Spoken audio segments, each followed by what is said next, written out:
Hare Krishna Prabhus and Matajis, please accept my humble obeisances. All glories to Srila Prabhupada. Welcome back to our Wednesday Bhagavad Gita class. I am Sharmila and I shall be your host for today. Before we start, please me to recite the Mangala Charan. Om Namo Bhagavate Vasudevaya. Om Namo Bhagavate Vasudevaya. Om Namo Bhagavate Vasudevaya. Om Ajnana Timirandasya Jnananjana Shalakaya Chakshurunmilitam Yena Tasmai Shri Gurave Namaha Shri Chaitanya Manobhistam Sthapitam Yena Bhutale Swayam Rupa Kadamayam Dadati Swapadantikam Vandeham Gurun Shri Yutapadakamalam Shri Gurun Vaishnavamscha Shri Rupam Sagrajatam Sahagana Raghunatanvitam Tam Sajivam Sadvaitam Savadutam Parijana Sahitam Krishna Chaitanya Devam Shri Radha Krishna Padan Sahagana Lalita Shri Vishakanvitamscha He Krishna Karuna Sindhu Dina Bandhu Jagatpate Gopeta Gopika Kanta Radha Kanta Namostute Tapta Kanchana Gaurangi Radhe Vrindavaneshwari Vrishabhanu Sute Devi Pranamami Hari Priye Vanchakalpatarubhyascha Kripa Sindhubhya eva cha Patitanam Pavanebhyo Vaishnavebhyo Namo Namaha Nama Om Vishnu Padaya Krishna Prasthaya Bhutale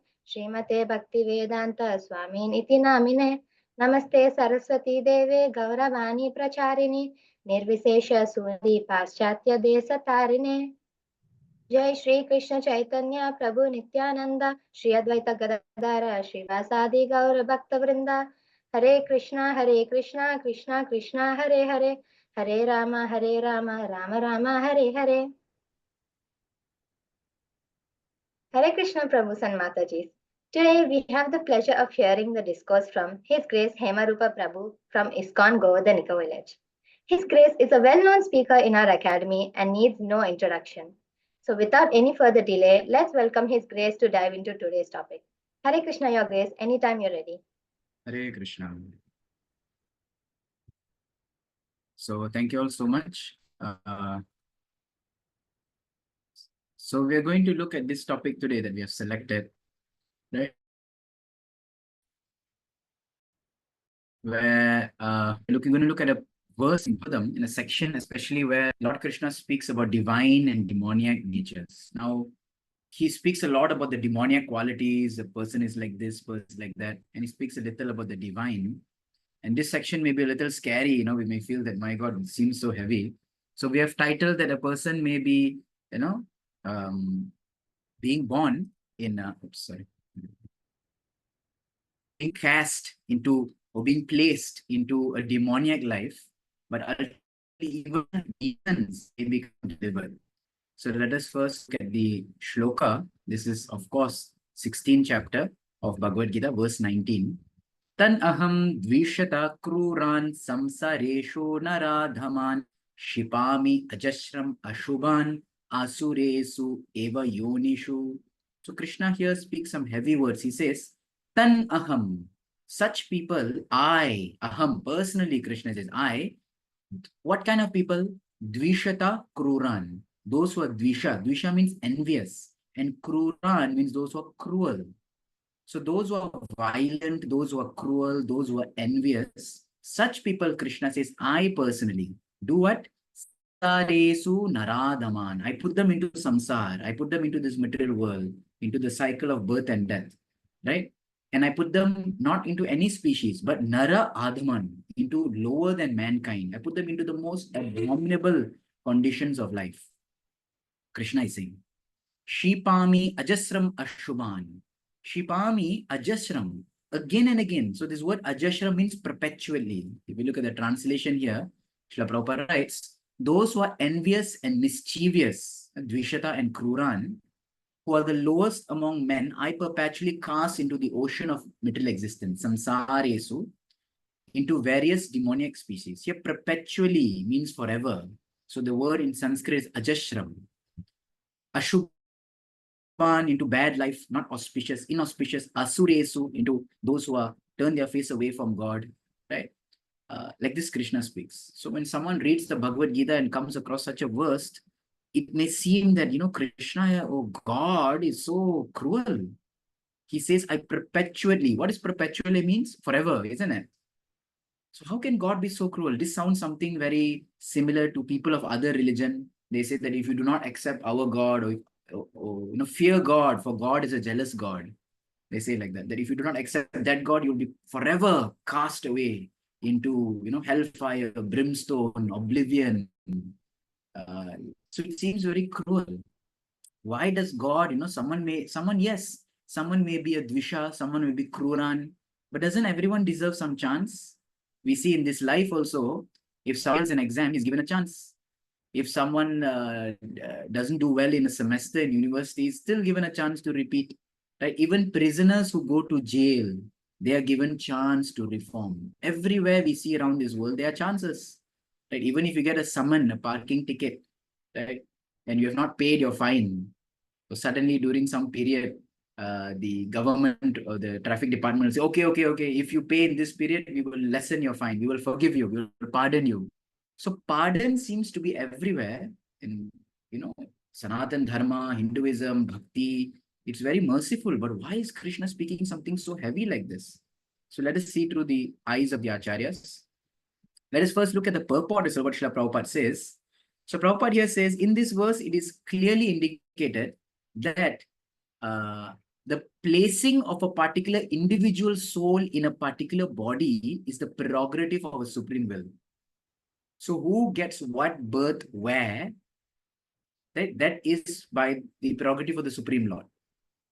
So that means we can also accept this, that nothing happens by chance. If someone born or takes birth in a rich family, if someone takes birth in a poor family, if someone takes birth in a good condition, bad condition, whatever, nothing happens by chance, because it is all being placed by the Supreme Lord.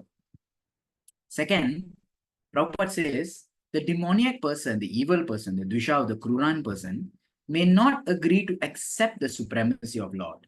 And it is a fact that he may not act according to his own whims. Right? That he may act according to his own whims. But his next birth will depend upon the decision of the Supreme Lord, not on himself. So if someone says in this life, I do not care for God, I do not care for spirituality, I do not care for reincarnation, I do not care for karma, but nobody cares what you have to say, isn't it? Nobody cares what you have to think. You may say, I do not care for the whole world, but nobody cares what you think, because the whole world does not function how we think, isn't it? Srila Prabhupada sometimes gives this example, a criminal, he hates the government. He hates the government. He's going against the government. He's giving, bad curses to the government. And one day he's being caught by that government, the police, and they put him into prison. He's a criminal now, right? They put him into prison. And, while he's in prison, he has this prison uniform. He's still talking bad about the government. He's sleeping on the prison bed. He still is talking bad about the government. He is bathing with the prison water. He's still talking bad about the government. He's eating prison food. He's still talking bad about the government. Even if he gets sick, he's taking medicines from the prison doctor, administered medicines given to prisoners. Still he's talking bad about the government. So Prabhupada says it's foolishness. How much ever you even deny the government, that government is only providing for you. Isn't it? So similarly, a demoniac person may not accept it. I do not believe in reincarnation. I do not believe in rebirth. I do not accept a supreme will. That does not matter. You may do what you want, but nobody cares what you have to think, because the supreme law is fixed. So therefore, if you think about it, it is kind of, being very, very stubborn. If the jiva feels that I do not want to surrender, I do not want to accept a superior authority. Hence, Shastras call them as Asura. Asura means one who's so adamant, so thick-headed, that he thinks that this whole world works on my will. Prabhupada makes another point. He says there's proof of this, how Lord is the supreme administrator. In the Srimad Bhagavatam 3rd canto, it is stated that an individual soul, after his death, is put into the womb of a mother, where he gets a particular type of body under the supervision of superior power. Okay, so let's look what this verse is in 3rd canto. It's a beautiful verse in 3rd canto. So Sri Bhagavan Vacha, the Lord speaks, Karmana Kivarena Karmana, based on karma, Daiva Netrena. Netram means eyes. Daiva Netrena means divine eyes. By the ordinance or by the supervision, right? Supervision. Daiva Netra. Supervision. By the supervision of the Supreme Lord, everyone is have to live according to their karma. Karmana Daiva Netrena. Jantur, the living being, Deha Upapatyate. So the living being gets a body based on the supervision of the Supreme Lord, Daiva Netrina. So here's Prabhupada's point. Shtriya Pravishta Udaram, he enters into the womb of some mother, some woman, Pumso Reta Kanashraya, being, implanted by the male. So here, Supreme Personal Godhead, under the supervision of the Supreme Lord, everyone is acting according to the resultant of their work. So the living entity is made to enter into some womb, some life form, not by choice. If we just analyze our own lives, every day we choose what I would like to eat, where I would like to go, what I would like to dress. We choose, how we like to spend the day. We choose what we want to study. We make choices every point, whether today I want to wake up or not, I want to join this class or not. We make choices. But if you look at it, life itself is not a choice. Did we choose our place of birth? No. Did we choose the family in which we take birth in? No. Did we choose the body, the type of body, the hair color, the eye color, the skin color? No. Did we choose our intelligence? No. Did we choose our smartness? No. Did we choose our parents? I would like to be born to this and this people only. No. Neither did our parents choose us. So despite making choices throughout life, life itself was not a choice in one sense. We did not choose it, right? We did not fill up a form before taking birth. I would like to probably born in Malaysia, probably born in India. Doesn't seem so bad. We did not choose. We were so helpless in that. But we have to live out our whole lives. And the illusion is by thinking that, throughout life, I'm making choices, that this is my life. I have made choice in this life, my rules, people say. But that's an illusion. It doesn't work that way. Because life itself was not our choice in one sense, isn't it? So then what should we do? Right? So Shastras guide us that we have to accept what is given to us and make the best out of it. So we have a male body, we accept a male body. Have a female body, we accept a female body. Like that. And continue Prabhupada's purport. So this is the proof that, Lord is the one who dictates who gets what birth. Therefore, Prabhupada says, in the material existence, we find so many species of life, animals, insects, man. Why? Because everyone is functioning based on karma. Karmana deva netrena. So for example, if someone in this life is thinking that, oh, I'm just so tired of walking every day, walking to work, walking to school, walking home, taking bus, this and that. How nice if I can just fly. Sometimes people joke like this. I can just fly. Oh, I really wish to fly. And probably the whole life, they may like to go for paragliding or parachuting or whatnot. So karma says that, oh, that is your desire? Okay, tatasu, next life, you can live a life of a bird. Fly wherever you want, go from tree to tree, mountain to mountain. But if you look at it, bird's life is also very fearful. Every second the bird plucks one grain, looks 10 times around. Eats another grain, looks another 10 times around. Fearful of death can come from above, death can come from below, death can come from anywhere. Without it seeing, sitting in one tree, an arrow can come and kill it, right? So karma gives us what we desire. And therefore, there are so many, 8.4 million species, because that many desires the Jivatma have for this, for that, to enjoy in this way, to enjoy in that way. All of this are arranged by superior power. They are not accidental. So nothing happens by chance.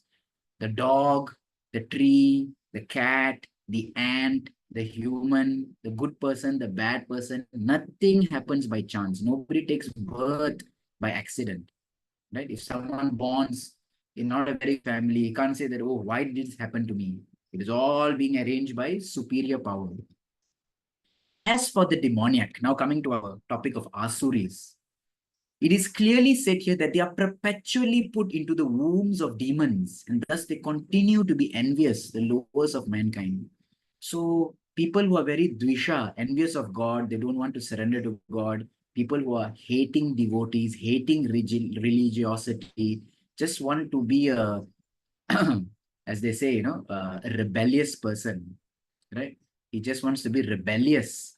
So such people, God says, okay, fine. If you really hate me, go.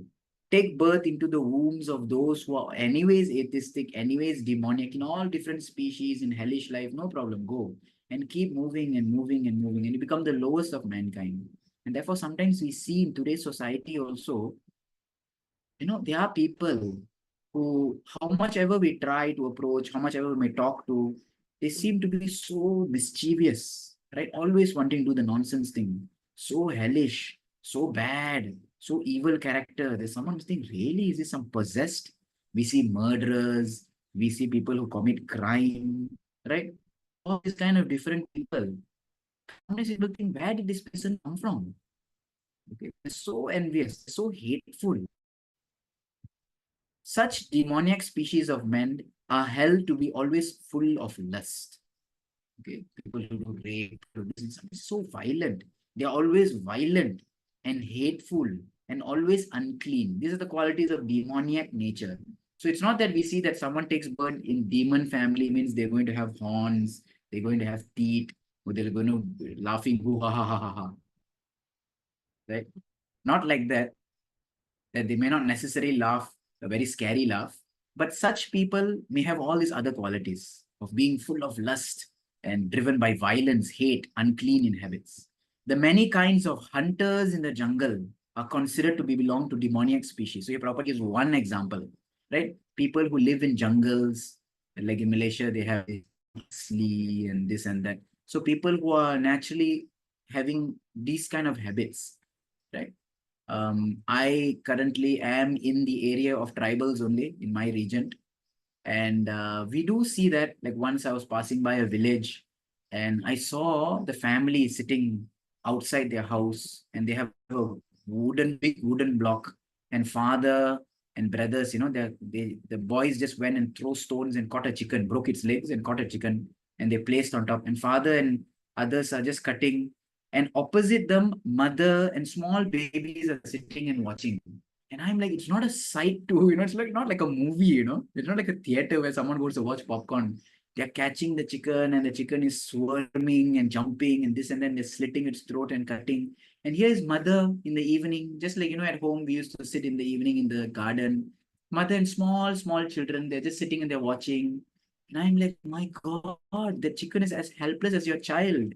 If someone catches your child, right, wouldn't you feel so shocked? I mean, how could people just watch this? And so for such people, it's very common because they're having these natures of being violent and having unclean ways.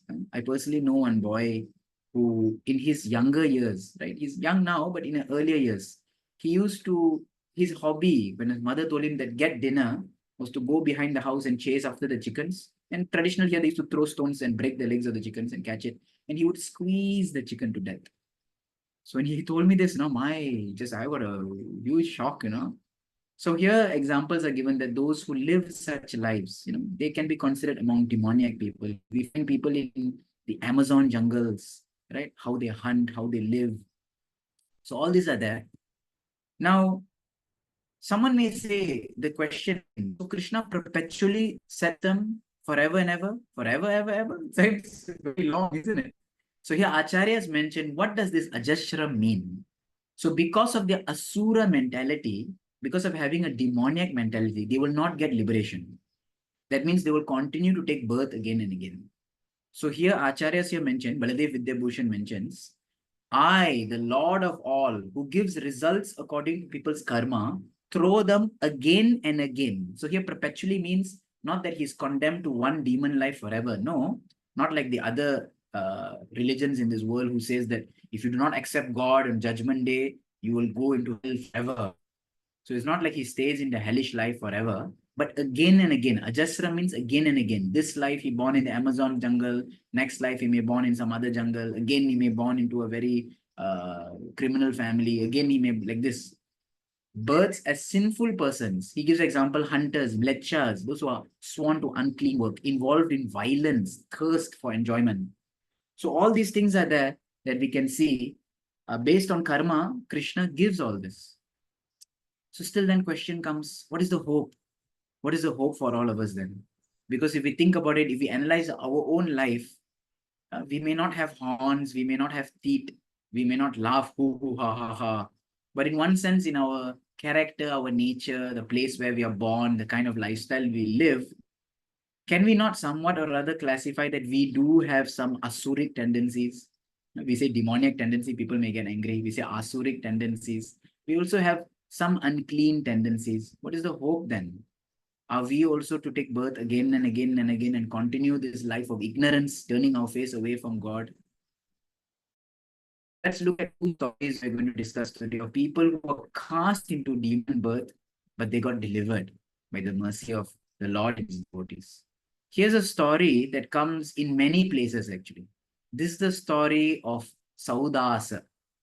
Okay, so this story comes in Mahabharata, this story comes in Ramayana, this story comes in Shiva Purana, this story comes in Srimad Bhagavatam also. So I'm going to tell the version of Srimad Bhagavatam. A little differences are there, so much the essence of the story is similar.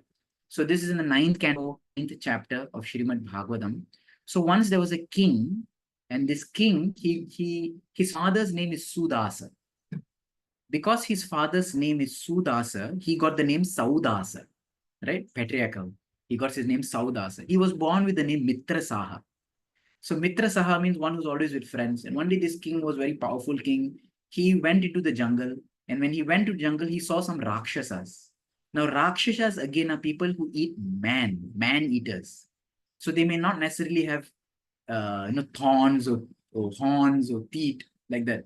But even in today's age, we have people who are cannibals, right? In some countries, very close to Malaysia, that side, Papua New Guinea, right? Just off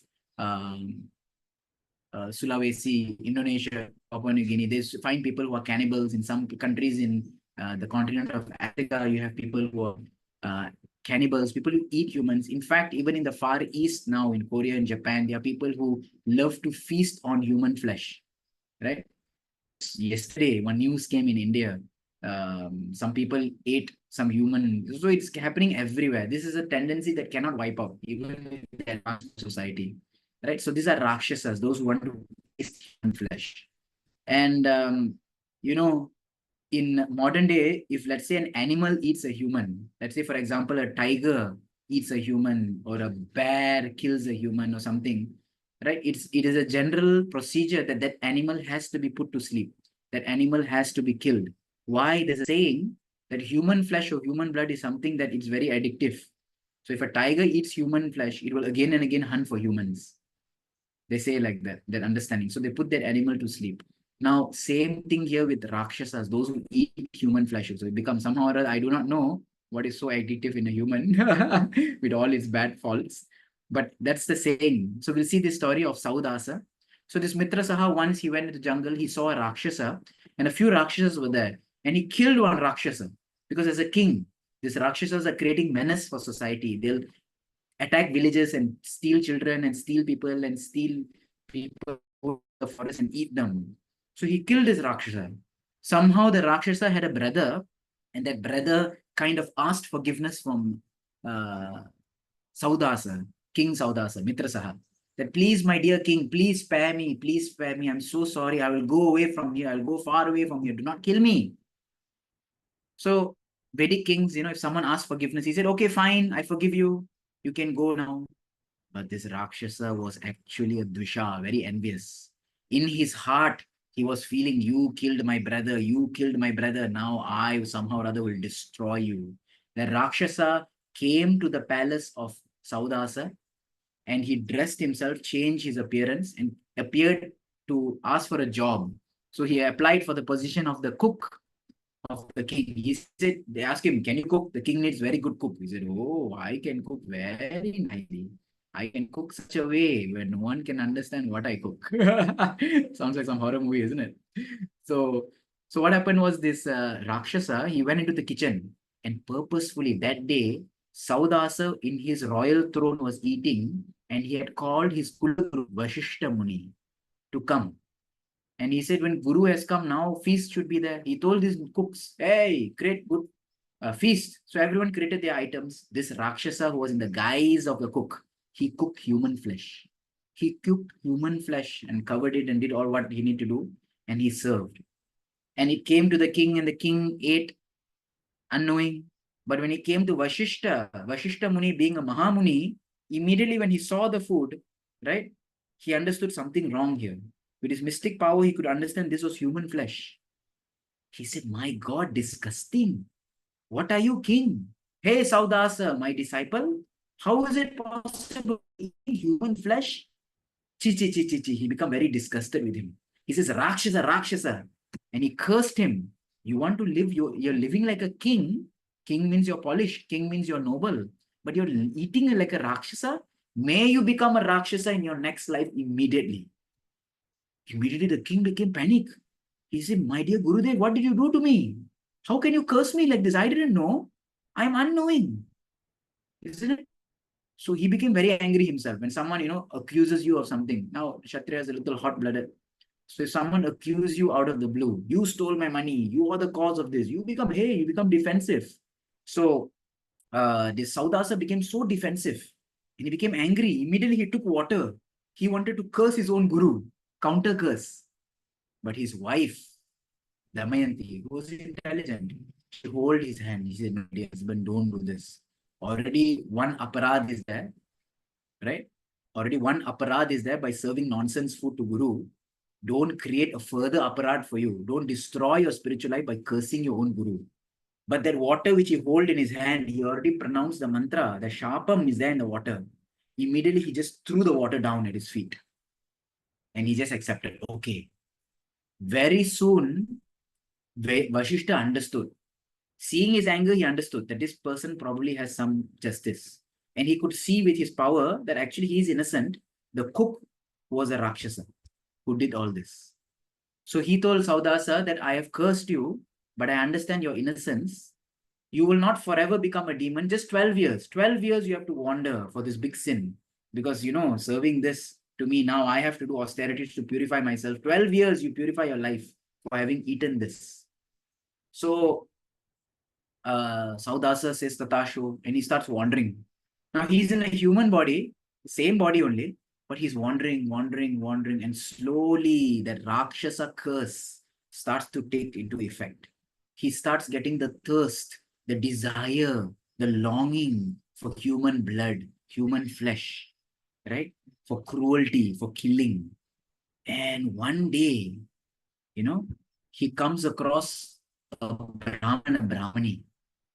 And this husband and wife, Brahmana and Brahmani, they wanted to have children. Therefore, they were copulating. They were having prakriya, what they say.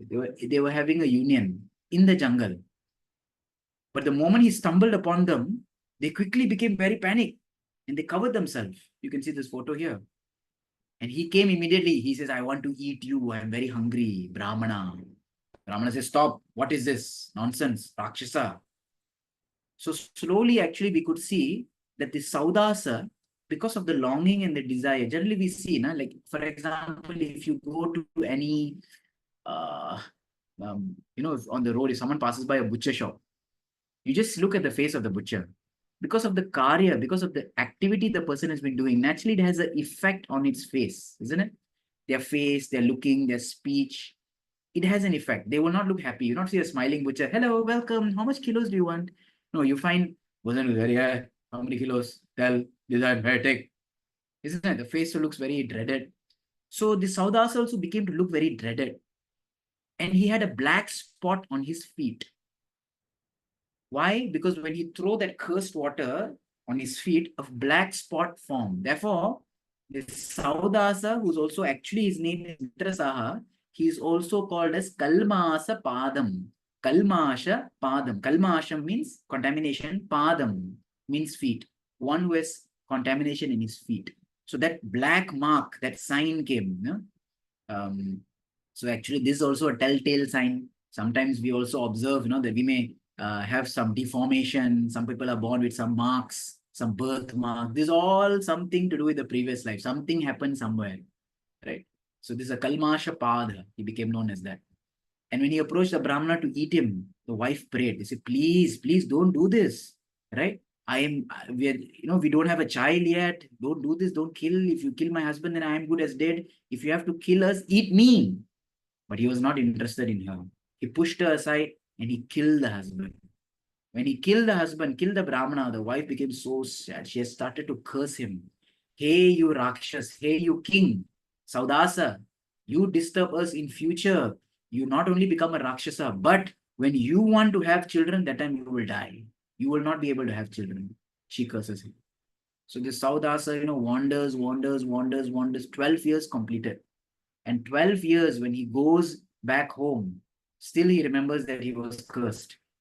So it took him 12 years to nullify his curse. And Shastras and all scriptures mention that Saudasa was very repentant because he did this mistake unintentionally, right? But he has to be purified. But he learned a big lesson from this. Finally, his biggest lesson is now going to come in life. His biggest trial is going to now come in life when he goes home and he cannot have child with his wife. Okay. So that time, he starts thinking what to do. And this was in an earlier kalam, this was in an earlier yuga. So there's a method called niyoga. Niyoga is the method where one takes, if one cannot have child on one's own, one can take a surrogate, right? One can take the assistance of someone else. So this principle was allowed in the earlier ages when people's minds were pure. It's not allowed now in Kali Yuga. So he then requested his spiritual master, Vashishta, that please, we want to continue our heritage as kings. You are our Kula Guru. Please, you only bear the child in our dynasty. So because of this act of him surrendering to his Guru, because of this act of him trusting the Guru, because of this act of being submissive to the Guru, it is mentioned that Saudasa became free of his demoniac curse, free from being a Rakshasa birth. So we can see that how bhakti is so powerful that one who become a demon also, right? One become actually a Rakshasa, man-eater, just like Krishna is saying, those who are very sworn to unclean work, they also can become freed based on the power of bhakti. There's another story that comes in Srimad Bhagavatam. This comes from the 6th canto. 4 chapters cover this story, 9, 10, 11, 12. This is a story of Chitraketu. Chitraketu is a great king, Gandharva. He is a worshipper of Shankarshan, one of the forms of Vishnu. You can see Lord Shiva in the picture. Lord Shiva and Chitraketu are good friends. Both of them worship that same Shankarshan form of Vishnu. But one day, Chitraketu came to visit Shankar, Lord Shiva, in Kailasham. And when he's flying in his aeroplane, big palace, and he saw Shankar, he said, oh, my brother, like best friend, right? We both worship the same Lord. But he saw Shankar, Mahadev, speaking about Vairagyam, speaking about renunciation to an assembly of sages. Narada Muni was also seated, but he had his wife on his lap. So Chitraketu found a bit funny.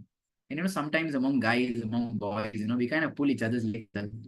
Yeah, you are like this, you are like that. And we don't mind it because you can say whatever about me, about my family, about it. Between us, it's fine. So Chitraketu kind of just joked, Shiva, Shankara, you're speaking Vairagya and you're keeping wife on the lap and speaking. How is it possible? So Shiva just laughed at it, But Parvati felt offended. And Parvati cursed Chitraketu. My God, you are speaking in not a refined manner.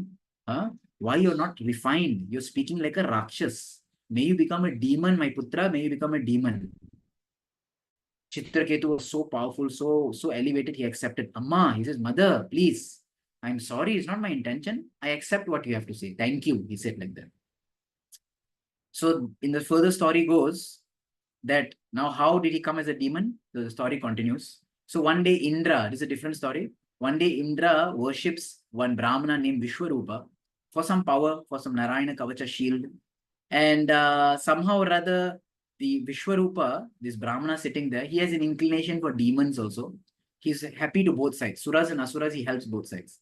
And so one day he kind of like favored the Asuras. Indra became very angry. Indra killed him. Now his father, Twashta, became very angry when he heard this. How Indra killed my son? So in a yagya, his father Twashta, he created a demon. He says, I create a very powerful demon, and this demon will be called Vrita. Vrita means that which covers everything. Vrita. Vrita Asura. Vritasur.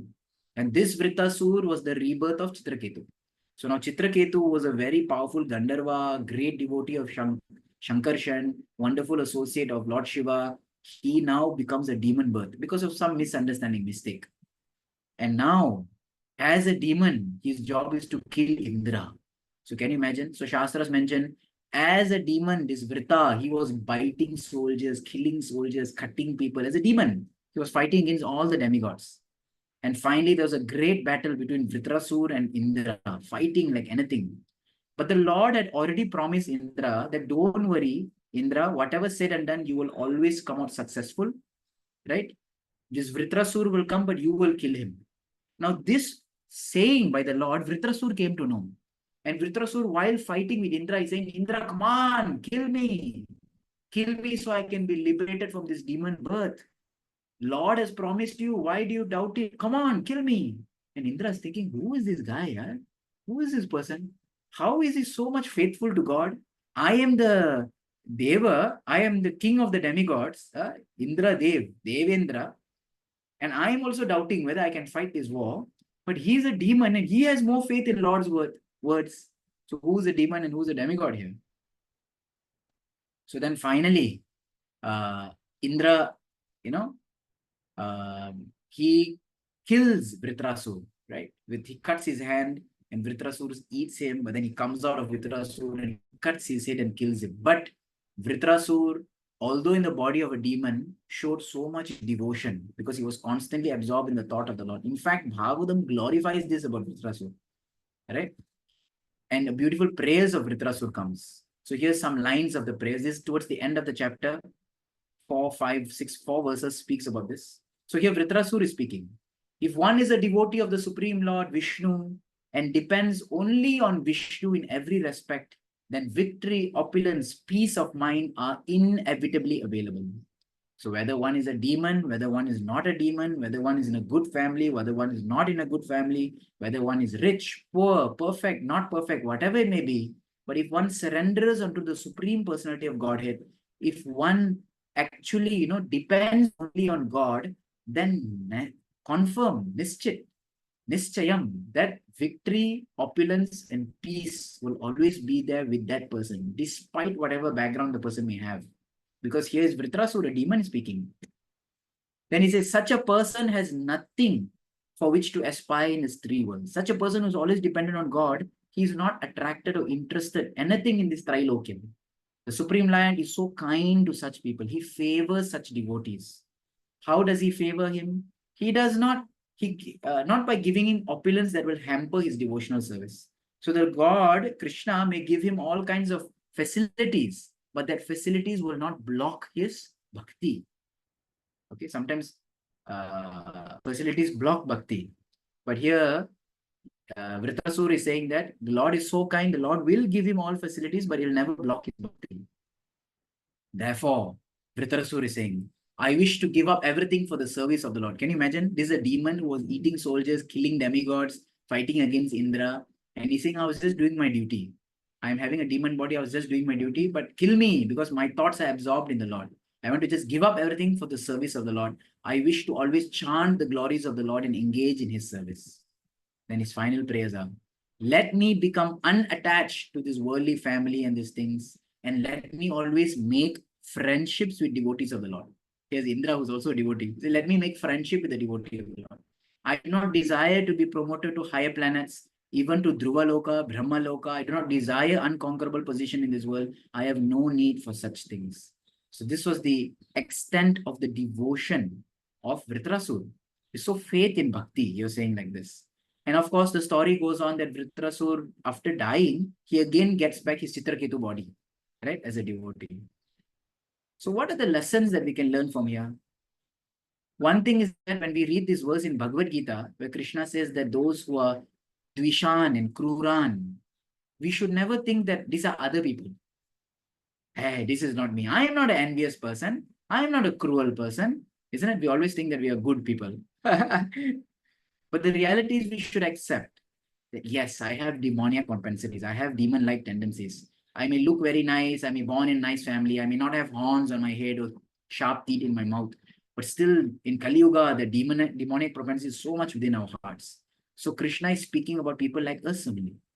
But nevertheless, if we take up to the power of bhakti, if we take up to the shelter of the Lord, right, even if one is a demon, one can get shelter. Therefore, in Shastras, all kinds of people are devotees of the Lord. We see Bali Maharaj, we see Prahlad Maharaj, we see all the kinds, even if they're demons, they become devotees of the Lord, still they are protected in the terms of their devotion. So therefore, there's a beautiful verse that comes in Srimad Bhagavatam, first canto, right?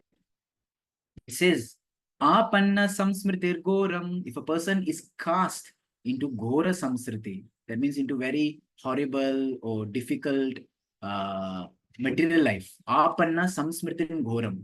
So we were discussing 16th chapter, 19th verse of Gita, where Krishna says, I will cast people into, hellish life, into demoniac life. So here is for those who are cast. Apanna samsmritir goram. What happens? But Yannama Vishwasho. But he takes the holy name with faith. Yannama Vivasho. So despite being cast into horrible lives, into a very difficult material position, one who actually takes the holy name faithfully. Tatah. Therefore, immediately, Sadhyo Vimucheta. Immediately he is actually liberated. A person immediately becomes liberated, becomes freed from that position. Like we saw the story of Saudasa, we saw the story of Dhritarashura, right? Because why? Why is the holy name so powerful? So here it's mentioned, Yat bibheti swayam bhayam. Because even fear, swayam bhayam, even fear itself is fearful of the holy name. So the holy name is so powerful. The holy name is, can liberate one from the most fearful condition of material life. And even fear is fearful of it.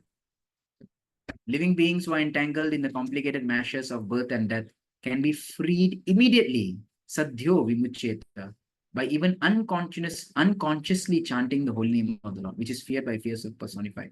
So this is the power and the glory of bhakti. Therefore, one need not fear, one need not feel worried that what will happen to me. I have done so much in the past. I'm not born in a good family. Like we know in our preaching work that we expand, we see sometimes people come from very difficult backgrounds. Someone who may come from, butcher family, they become devotees. I was telling you in the beginning of that boy who squeezed chicken to kill. Today he's chanting 16 rounds, wearing kantimala. He's a full vegetarian. Sometimes when I ask him, no, what do you think about previously? He said, Prabhuji, I can't even think that that was me. It was like a whole different life or movie only. I can't even imagine it. He says like that. So actually, this is the power of bhakti. That whatever baggage, whatever we are, whoever we are, whatever we have done, whatever demoniac propensities we had or even have, this holy name alone is so powerful. If we take it up with faith, vivasho, vishwasam, with faith, if we hold on to this holy, granan means to hold on, graham. If we hold on tightly to this holy name, we can be vimucheta, we can be freed from all this. And this is the history of ISKCON. ISKCON is not made up of a society of, pure brahmanas or very high birth demigods or anything like that. ISKCON is made up of people who, somehow or other is wandering towards the samsara, wandering in this material world. But somehow or other, the devotees, the Vaishnavas, they are so kind. While people are wandering, they caught onto our hand and said, hey, would you like to chant Hare Krishna? And our only good fortune is we said yes. We said, okay, why not? Let's give a try. And we never leave it. We said, okay, let me try. And we have not left it. That is the only good fortune. Many people, they caught the hand and said, hey, would you like to chant Hare Krishna? Someone said, Vanda Prabhu, Apramela Patil. We said, later I'll see, So then they got back into the samsara. So therefore, we should be very faithful that we are in the right process, in the right association, in the right place, and it's a perfect time. And in this way, we too can be purified and nullified for whatever demoniac propensities we have of being drisha, of being envious, of being kruran. We can't deny it. We really analyze our life every day, every moment. We are just envious. Srila Prabhupada says, why people eat meat? Because they're envious of the animals. They don't want to let the animals live. This is a very big philosophy, People never thought about it. People just eat because it's there. It's nice, it's tasty, whatever it is. But they never thought that they're actually being envious to the animals. You don't live, you die so that I can enjoy. It's being envious, Prabhupada says. Kruran, right? They don't realize the cruelty behind all this. So if we can become a little, non-envious and non-cruel, that itself is a big saving grace whilst we are taking this, the shelter of the holy name.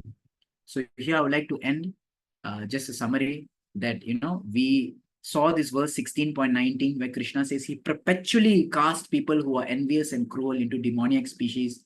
We understood perpetually means not once, perpetually not means forever, perpetually means again and again and again. And they born into difficult families, maybe jungle people, mlechas, so on and so forth.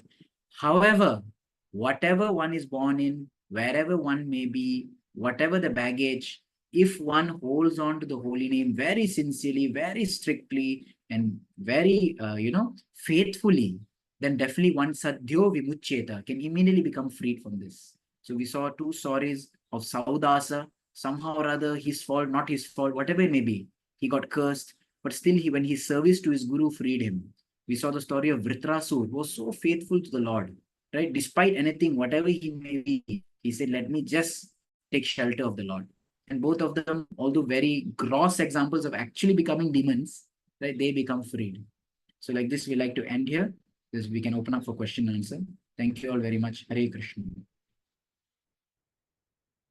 Hare Krishna, Prabhu. Thank you very much for such an enlightening class, Prabhu.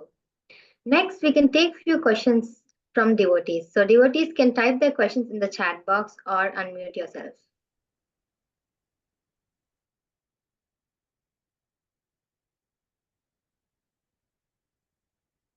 Okay, I got a question, direct message. Can I read it? Yes, Prabhu, yes. So this comes from Narendra Prabhu.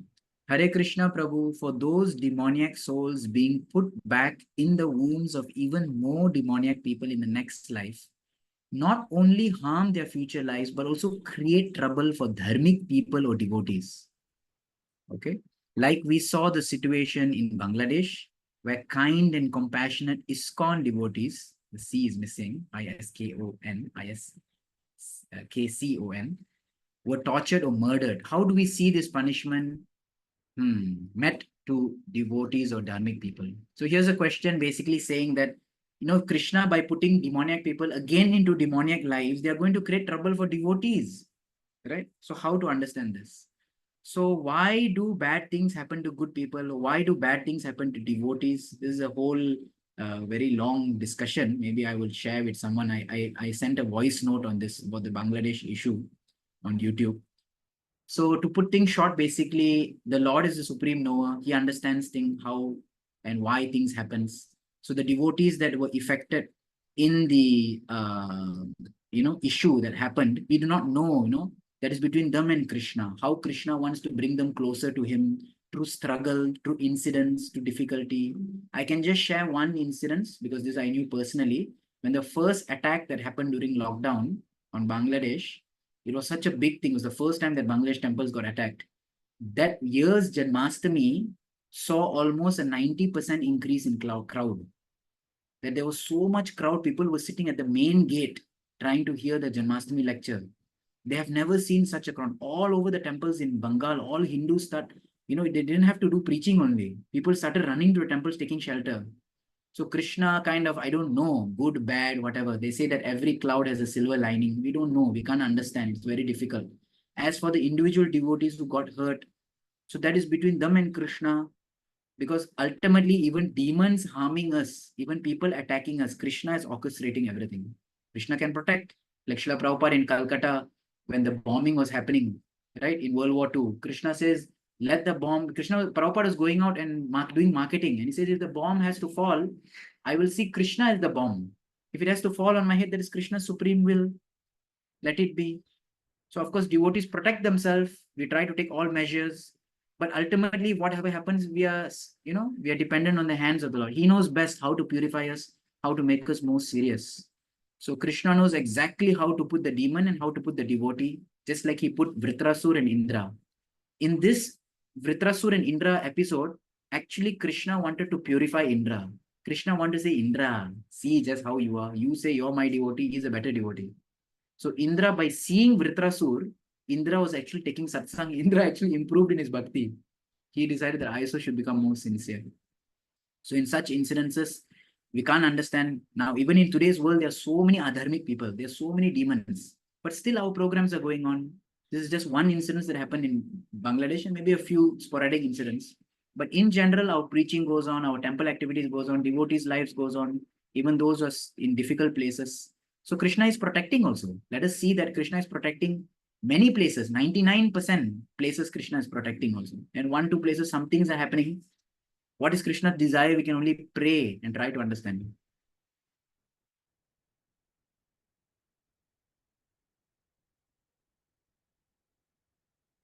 Okay, one more question came. I think this is on the group. Gunalan Prabhu shares, probably on behalf of someone. Yes. What is the destiny of gross demoniac people, like in the case? Okay, so yeah.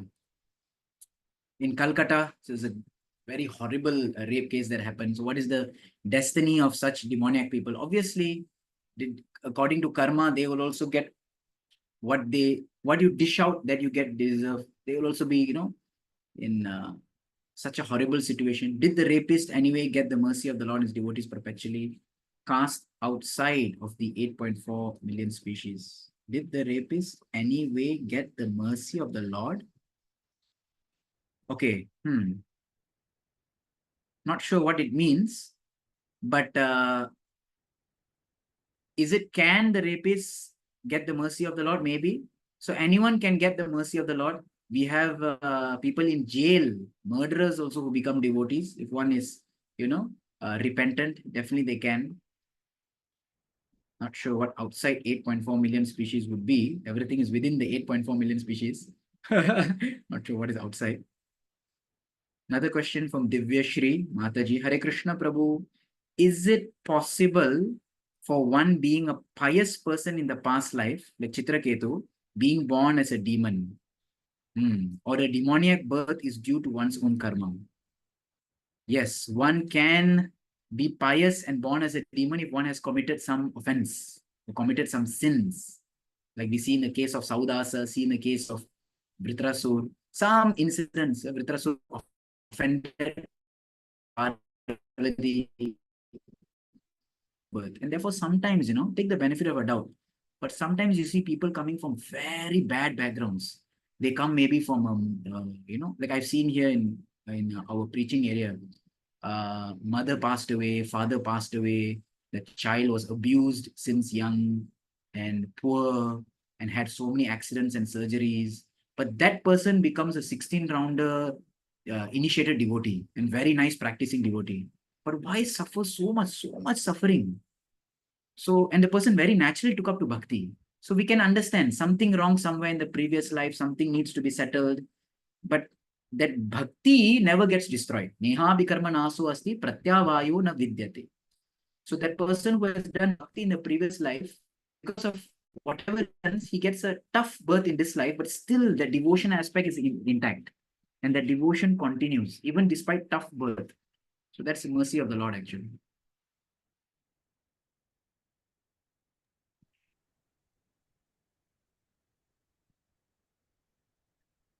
So looks like there are no further questions, Prabhu. So with that, thank you very much, Prabhu, once again, and we hope to have your association in the future classes. With that, we have come to the end of this session. Hare Krishna, Prabhus and Matajis. Thank you very much for joining us today. We will see you again next week with a different topic. All glories to the Lordship Sri Lakshmi Narayana. All glories to Sri Radha Madhava Ashtasakis. All glories to Sri Jagannath Baladeva Subhadra. All glories to Sri Sri Nitai Sri Sri Gauranitai. All glories to Sampradaya Acharyas. All glories to His Divine Grace Srila Prabhupada. All glories to the assembled devotees. Hare Krishna. Hare Krishna. Hare Krishna Prabhu. Hare Krishna Prabhu. Hare Krishna Prabhu. Hare Krishna Mataji.